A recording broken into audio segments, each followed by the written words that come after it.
Hello. So for those that don't know me, I am Alexander Skobronsky.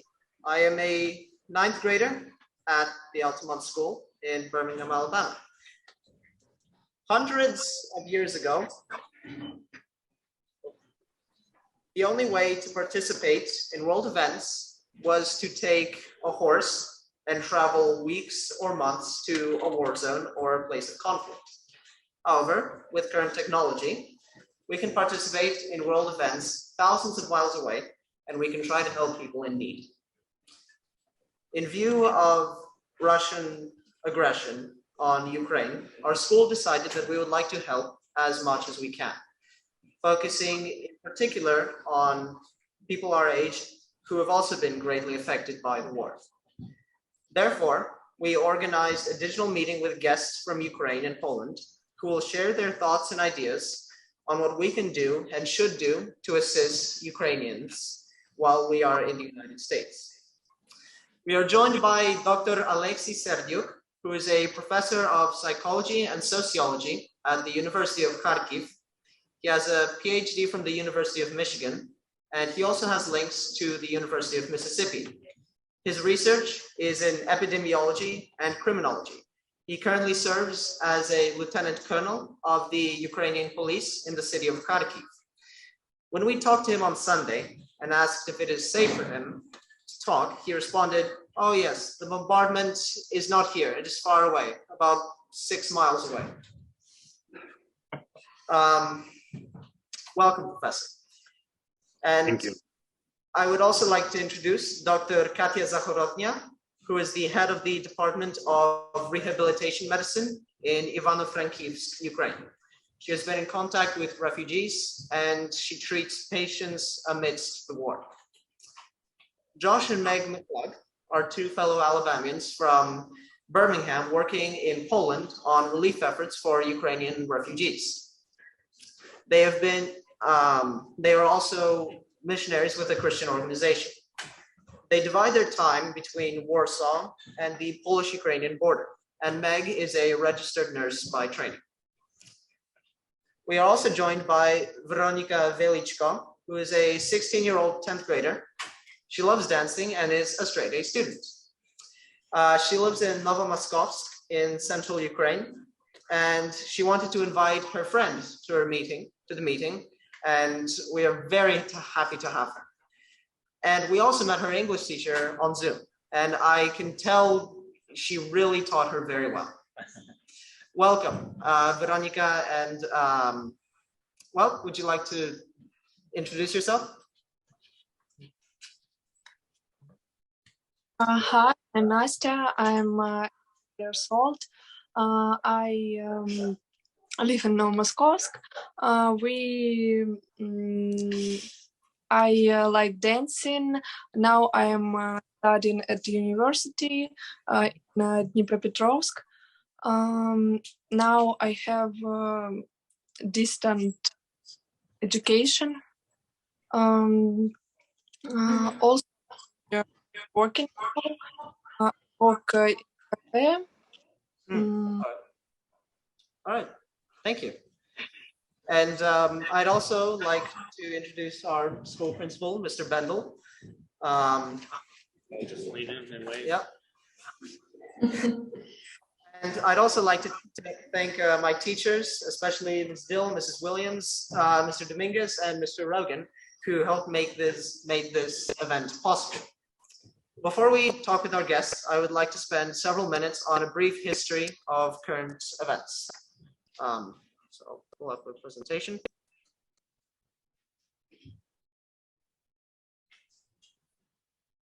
All right.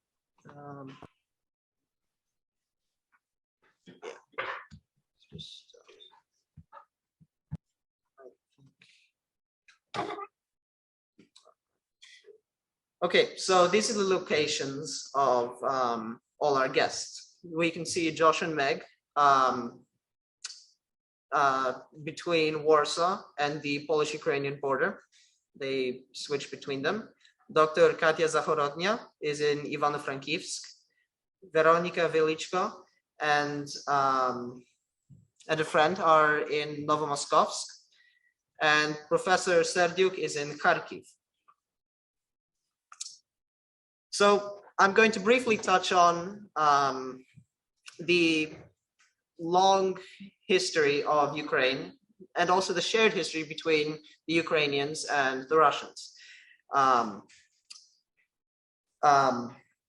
The lands of what is today Ukraine and Russia over centuries were inhabited by Slavs, and also many different people have come through there, such as the Huns and Khazars. And in the 8th and 9th centuries, the Norse came from the north and began to travel along the many rivers of the land. And they also began to settle. And then they sort of merged with the local culture and created the Kievan Rus. And I'd also like to briefly touch on the history of the name of Ukraine. So Ukraine comes from the word Okraina, which means borderland. So when this area was part of many different empires, it was referred to as the borderland. And that is where we get the term the Ukraine. However, today, Ukrainians prefer their country to be simply referred to as Ukraine, as it highlights their independence. The modern Ukrainian identity was really forged by poets and writers. And here we have Taras Shevchenko on the left and Ivan Franko on the right. And Ivano-Frankivsk, where Dr. Zahorodnia is, was named after Ivan Franko. And this sort of cultural revolution came in Austrian Galicia, as they allowed great freedom of cultural expression. However, during the end of the Russian Empire in the First World War, there were two revolutions in 1917.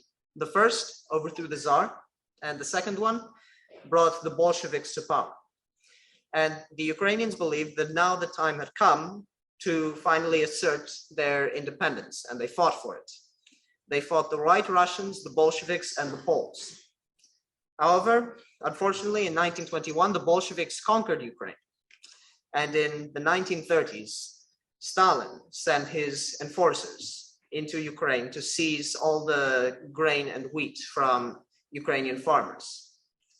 And this began a horrible period known as the Holodomor, where upwards of 10 million people died of famine. And though Ukraine technically was known as the Ukrainian Soviet Socialist Republic, it had very little autonomy, and all decisions were practically made in Moscow. And in the German invasion of the USSR, about 8 to 10 million Ukrainians died, and of those 1.5 million were Ukrainian Jews. However, in 1991, the Soviet Union dissolved, and a more than 92% vote in favor of Ukrainian independence was held. And thus, independent Ukraine was born. And Ukraine switched between pro-Russian presidents and pro-West presidents. In 2014, it saw the ousting of the pro-Russian president Viktor Yanukovych in the Maidan Revolution. However, in response to this, Russia annexed Crimea and began supporting rebels in the eastern Donbass and Luhansk regions. And of course, on February 24th, Russia monstrously invaded Ukraine. So that's a brief history of, so that is a brief history of Ukraine. And now I would like to turn to Professor Serdyuk. Professor, tell us where you are and what you do. I understand your normal work before the war was a professor of epidemiology and criminology. Is that correct? Yes, correct. You absolutely correctly introduced me.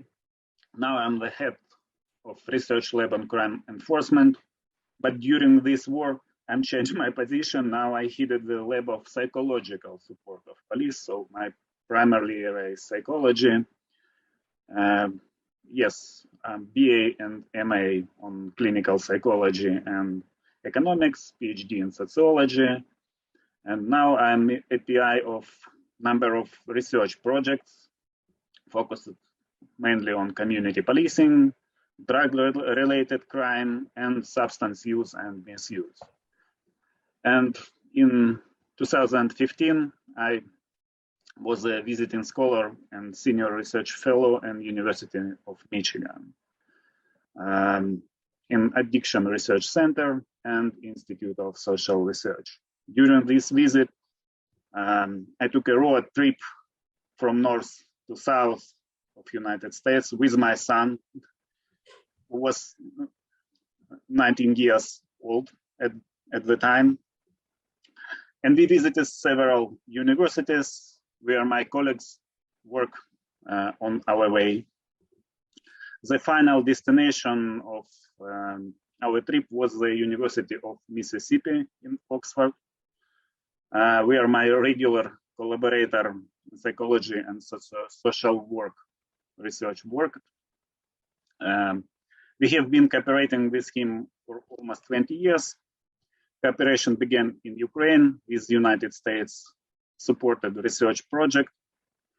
This project continues to this day. It project supports by National Institutes of Health, also connected with drug use problems.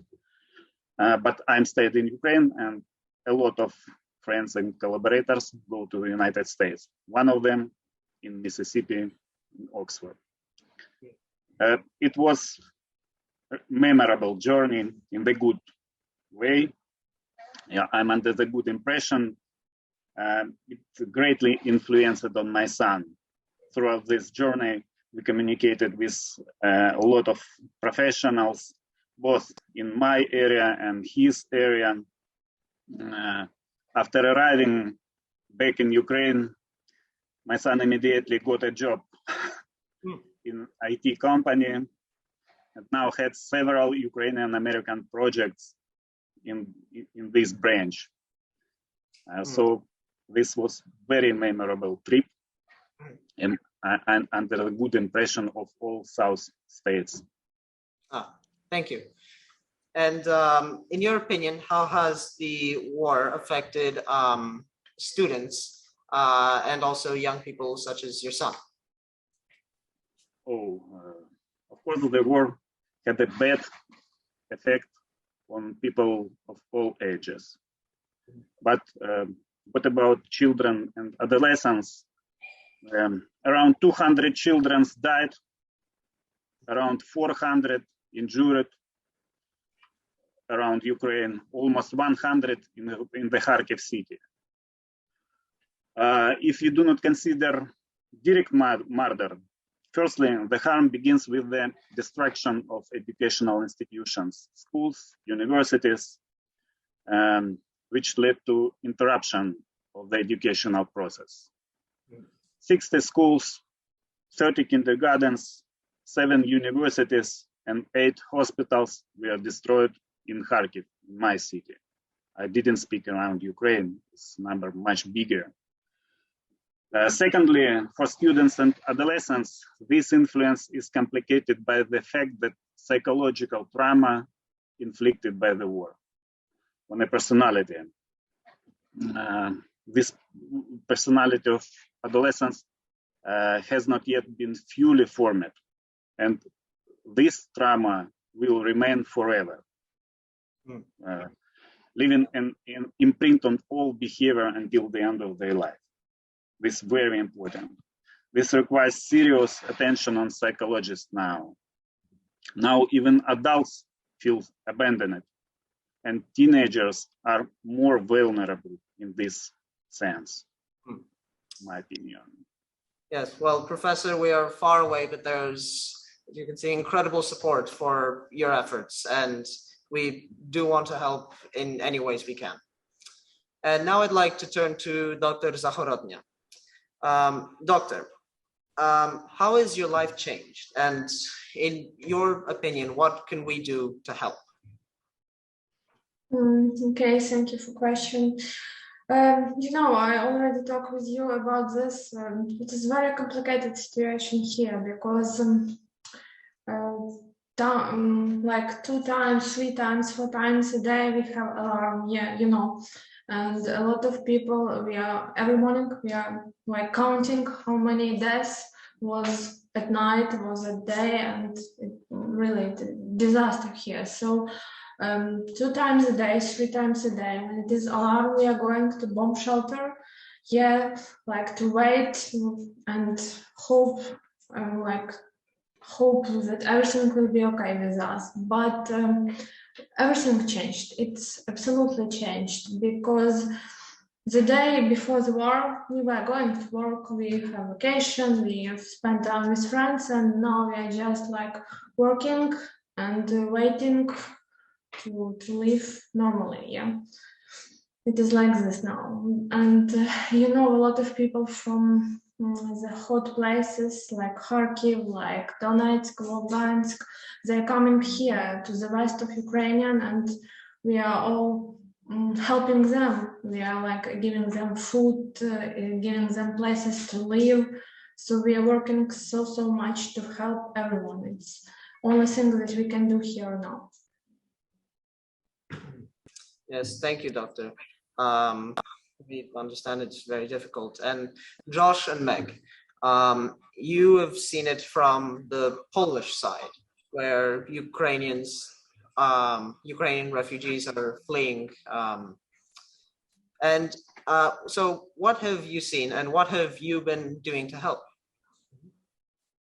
All right, I'm gonna share some pictures with you guys, if that's okay. Make sure it's showing up. Do y'all see that? Yeah. Okay. So this is kind of what we've seen so far. This is just data from the UN that shows close to 3 million refugees entering into Poland, and you can see the rest of the countries where people have fled to. It's just around 6 million right now total that have fled out of Ukraine into the surrounding countries. This is kind of a process of how people come into Poland when they leave Ukraine. So at the border right now, we've served several different times, and the wait there can fluctuate. You can be waiting to enter Poland for 8 hours, or it can be 1 hour that day, or at the beginning it was up to 3 days. So you can see as you arrive, there's a lot of humanitarian aid and supplies available, but there's still a lot of confusion about what the next step is. Many people arrive and don't know where they're going to go from there, and there's not a lot of information to tell them this is your next place where you can find somewhere to stay for a few days. There is a refugee center that's only a few miles from the border that we've been serving at. So this is what that looks like. They are allowed to stay 1, maybe 2 nights to try to find another connection to either a host family in Poland or in another country in the EU. So Spain, Finland, Germany, Denmark, France, they've all got buses that come daily to pick up refugees from these refugee centers and help them find housing and a more permanent solution.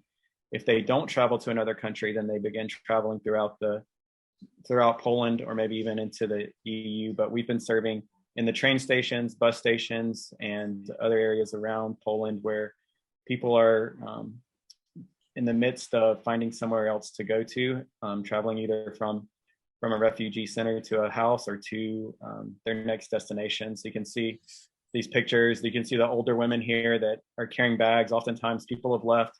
They may not even have had passports, so it causes difficulty to travel. They're carrying as much as they could while they could manage loading into a van or into a bus when they got picked up. We give out food and supplies in these areas and try to connect them with somewhere that can be a little bit more permanent. If they still can't find somewhere, once they've reached a major city like Warsaw, then they go to there's another refugee center that they can go to, and that can be up to a week. You can see this one is a little bit more organized. There's a little bit more structure to it. But you can see there's kids areas.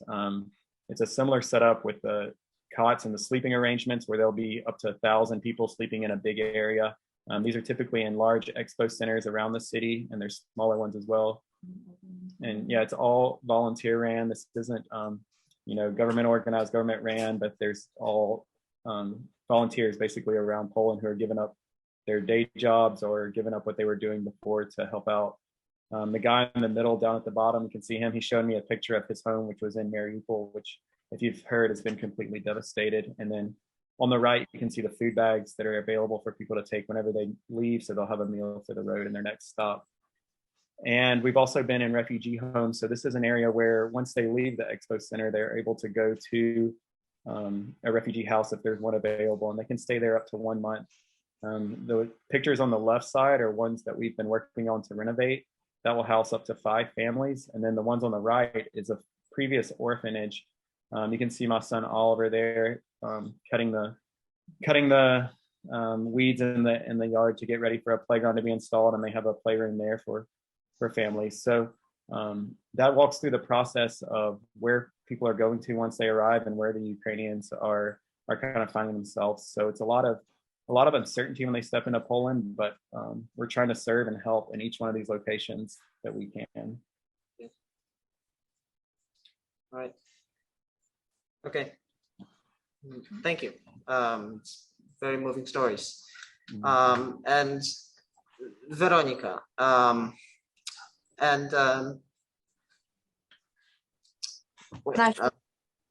yes. So how has your life changed since the war started? I'd like to hear it from your perspective.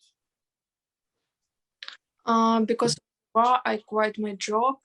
Also, my nurse and her mother left to Croatia. It was very sad. I miss them very much. Also, now I'm. It is very scary when you sound sirens, when planes fly. I even saw a rocket flying over my city. But I am grateful to our defenders that in my city, compared to other cities, everything is calm. Yeah, it's very moving, and you and Nastya as well. I'd like to just say that you are the reason we made this call. We did this to show that we do want to help. We do want to support you. Do you have any idea of how people in the United States can support you? I think that now we need more communication.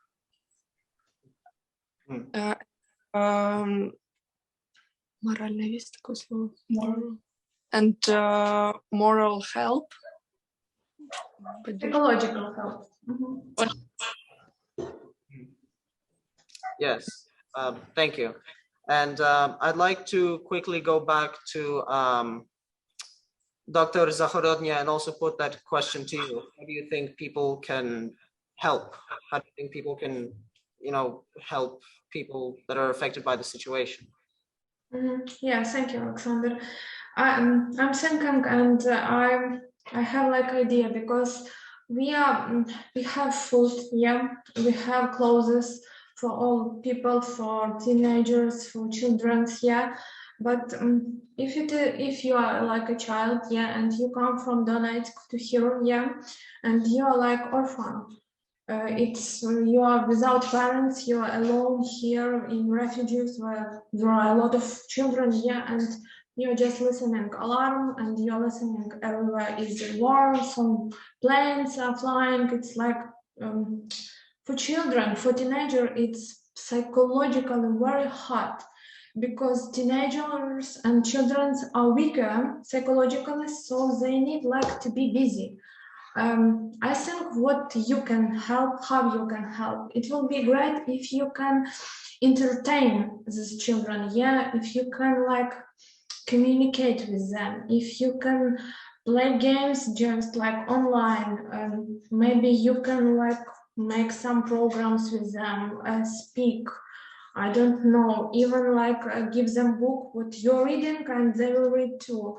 Just make computer game, yeah, you can play online with like you, because they are also children, they are teenagers like you are, so you can like make their time busy, yeah, their mind need to be busy, because if it is free, they are thinking about the war, they are thinking that they are alone, they like need your psychologically, yeah, they need some positive thoughts, and I'm sure you can do it. It's on you, really, because you're a teenager. You are thinking the same like they are, just they are in some substances that are not so good for them. It's like my idea, my opinion. Thank you, Doctor. Very moving. And Professor, we are far away, but there is great support for your efforts. And if we want to help people in, from your view, what can we do? From my point of view, there was I want to highlight several areas which the help will be most relevant. First point is without any doubts, it's targeted delivery. It's like delivery of last mile, because the most vulnerable populations, including many children, adolescents, with entire families, lived in most dangerous areas. So most vulnerable populations in the place where delivery was hardest. So when delivered humanitarian aid on the general basis, a lot of them became without this help. So targeted delivery, this is most effective. Secondly, Katya says about this is psychological help. Psychological help, along with medicines, food. This is third main kind of help must be provided. I mean, professional long-term support. For example, in school psychologists properly trained with methodological support from research centers that already have experience working with such categories. So Katya say about this. Thirdly, this kind of help can be shaped within the projects called from person to person, like peer support, peer-to-peer, school for school, clinic to clinic. These projects prove themselves well. This project visible and transparent, and help delivered this way does not dissolve in the sea of general help, which undoubtedly huge, but this help from person to person, from school to school, leaves a personal mark on the lives of people, of the adolescents, when they get this from person to person. For all life, they mark their life. We get this help from this particular person, and their life trajectories was under effect of this help throughout their life, living the memories. Mm-hmm. Such peer-to-peer assistance works throughout their life, and allowing teenagers feel that they have not been abandoned. They are not alone, because this personal connection from one particular child to other, from one teenager to other teenager. This is social technique, well known. This technique effective, proved the efficiency through all 20th century during all conflicts, and it works because this help comes from a personalized source or a specific person. Its help comes from not impersonal organization, from person to person. This is my opinion. Thank you, Professor. And we heard very moving stories today, but I think we also heard a lot of what we can do to help. We can help provide psychological help, but there's also, as the professor said, we can help organize targeted delivery of, things that people need. So there is tremendous support for your efforts. And I would like to thank all of you for coming here, and we are very sorry for what is happening and what you are going through. But everybody is thinking of you. Now, let me turn to my school principal, Mr. Bendel. Mr. Bendel, we heard all these great ideas of how we can help from the United States. Do you think our school would be able to implement at least some of those ideas we heard today? Thanks. Let me see if I can get a picture here.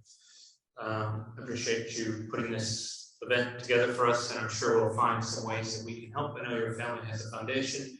I have some former students in Ukraine now, so we're eager to find ways that we can help. You know, it's important for the Altamont school to be connected globally and to understand that our community not only includes students from around the world, but that our lives are interconnected in important ways. So finding ways that we can be proactive and connected to the real world and not just learn about it in books is super important.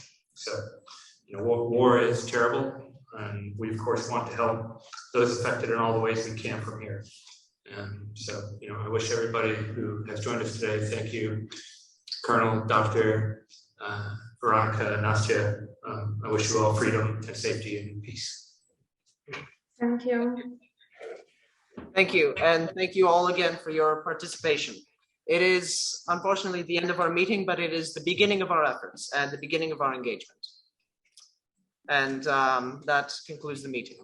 Thank you very much.